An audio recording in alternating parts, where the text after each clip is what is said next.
Alrighty everyone, well, game number 4 in this best of 7 series that was played at the IEM in Katowice was the grand final of that tournament. Finds us on Kings Cove LE, and our first player, who's up in the top left-hand corner of the map, playing with the blue Zerg pieces. He's currently down in this series. He did get on the scoreboard and wants to keep this series rolling in his favor. His name is soO. And his opponent, spawning in the bottom right-hand corner of the map, playing with the red Protoss pieces. He's currently up in the series, wants to keep it going and go up 3 games to 1 and take a significant advantage. His name is Stats.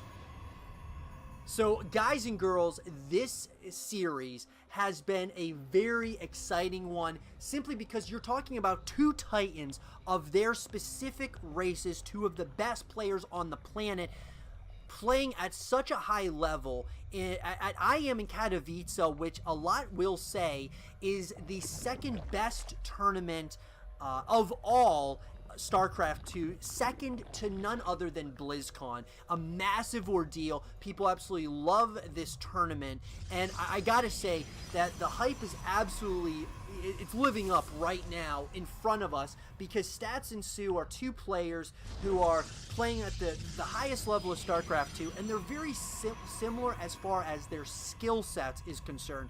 So I'm really excited to see what happens here, because soO got on the scoreboard, which is absolutely huge. You do not want to go down 3 games to nothing against a player of the likes of Stats. Now here's the thing.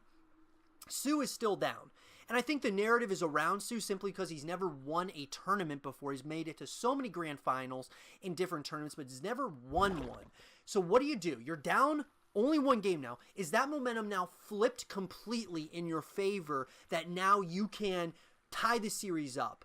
And I mean, Stats is thinking he wants to go up in this series, another game, which will give him a nice substantial advantage. He's got that cushion still, but soO is knocking on his doorstep without question. And I think soO finally, it felt like in game number 3, it felt like Stats had not really overextended, but it was the strength in numbers where soO just had a bigger army, essentially, than what Stats had that when he was pushing across the map. And that good defense by soO translated to good offense, and I've been kind of preaching this in this matchup, which when you're talking the ZvP matchup, it's just a lot of, it really comes down to, of course, the mind games, but there's other things that really come into play as well. Whereas, when we're talking about, the highest level of competition in the ZvP matchup, it just really comes down to that defense and how well you play defense, simply because there's so many different cheeses that can come from either one of these, different races. And then, so it all comes down to that defense, and a lot of times that'll translate to good offense, and that has seemed to be true in this series so far. But let's see what both of our opponents are deciding to do early on here in this game. Hatch gas pool opener out of soO, followed up by a 3rd hatchery. Going ahead and getting that metabolic boost upgrade, the most standard upgrade for a Zerg player, of course, for the Zergling speed upgrade. And then, of course, we're going to see on the opposite side of the map, Stats is going to go for that gateway into the natural nexus, followed up by the cybernetics core, getting that warp gate research going, most standard, of course, by a Protoss player. So those 2 most standard. He's also getting another gateway. He's got that robotics facility as well, and he's been kind of choosing to get that robotics facility very early on, so we can get those war prisms out and then kind of go from there.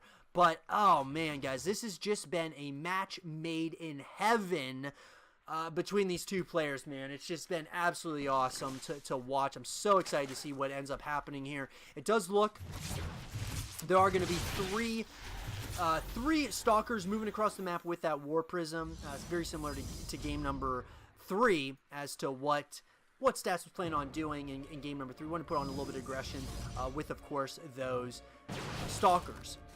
And kind of really just trying to keeping that creep spread at bay. And that's something that Stats has been very good at so far in this series. Does look like that lair is going to be coming in now, or morphed in by soO. He's going to go ahead and get those higher tier lair-based units. We'll have to keep an eye on that. He's also going to begin that evolution chamber as well, and we're going to start seeing what, you know, Stats looks like he's going to be kind of going into a similar build to what he did in game number 3, and what he's been kind of doing this entire series. He's going ahead and he's getting, you know, the Immortal production going. He's getting those +1 upgrades out of the Forge.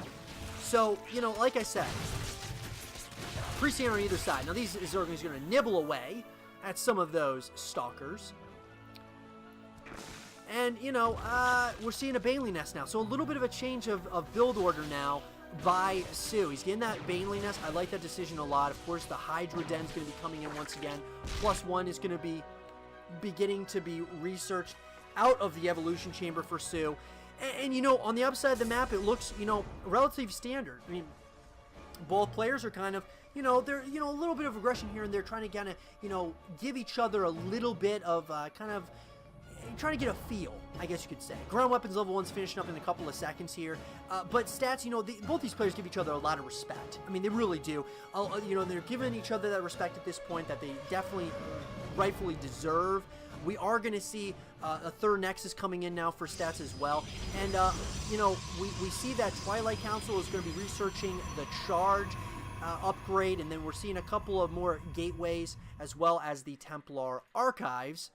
So, guys, more and more gateways are coming in, and this is kind of, I'm starting to wonder if Stats is going to go for another push across the map here, which I would not be surprised. He's really been putting on, you know, consistent aggression, or I should say, putting on, kind of trying to dictate the pace of the game, whereas soO has been a kind of, you know, he seems to be not at times it seems like he's gonna, you know, put on a little bit of aggression, but he kind of is allowing Stats to make the first move.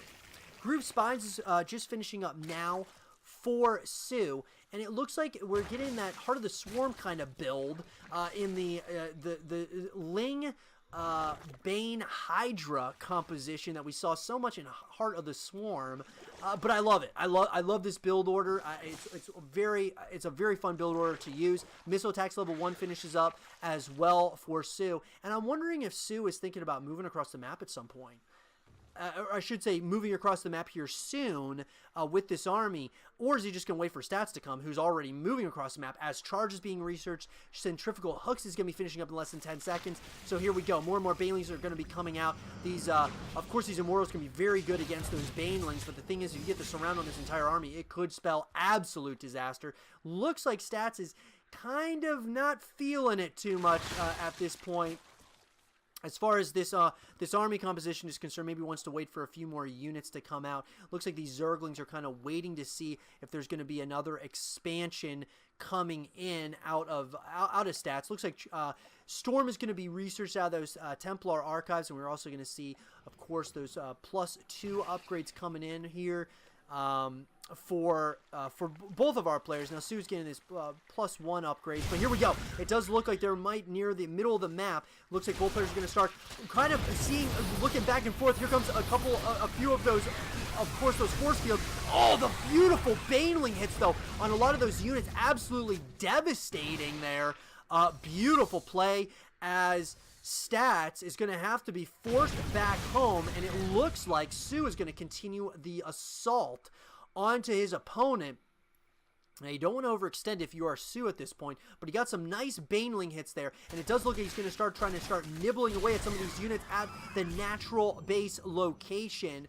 And it's really going to get interesting. The High Templar are out on the playing field, and these Banelings are going to start moving in here, but they are going to be just destroyed by one photon cannon. But here we go. More and more units are starting to absolutely drop like flies to none other than soO. But here we go. Those storms are coming in. Oh, the beautiful storms. Oh my god. All of those units that are going down, including the High Templar. Beautiful play by soO. The Baneling hits. Massive in the absolute clutch moment there, because that could have gone either way. Beautiful play here so far by soO. He is trying to even up the score right here and right now in the biggest moment of this tournament in the grand finals. GG is called, and soO evens up the score. I hope you guys did enjoy this game between soO and Stats. And if you guys did, leave a thumbs up, subscribe if you're new, stay positive, and I'll see you guys all in game number 5.